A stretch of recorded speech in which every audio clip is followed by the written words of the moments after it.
I'm Charlie Nardozzi, and this is the Connecticut Garden Journal. Gardeners are very interested in creating pollinator gardens to support all the insects and creatures that help pollinate our food plants and flowers. But the first order of business is to know who's a pollinator.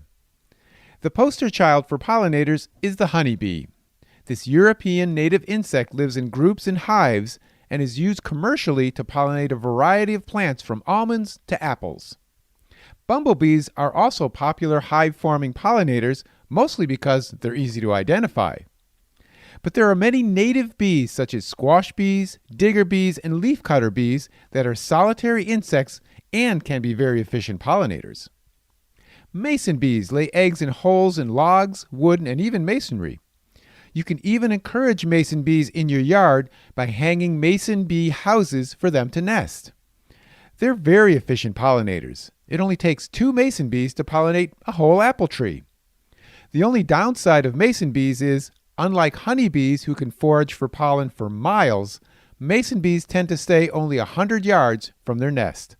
Small flies may seem like a nuisance at summer picnics and outdoor activities, but many are pollinators. Tachinid and syrphid flies look similar to wasps and bees, but are non-stinging.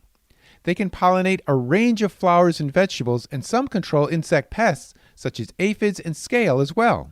Beetles are usually not thought of as pollinators, but some, such as the scarab and soldier beetles, will pollinate magnolia, sweet shrub, and spirea. Even hummingbirds with their long tongues are good pollinators of tube-shaped flowers. Next week on the Connecticut Garden Journal, I'll be talking about melons. Until then, I'll be seeing you in the garden.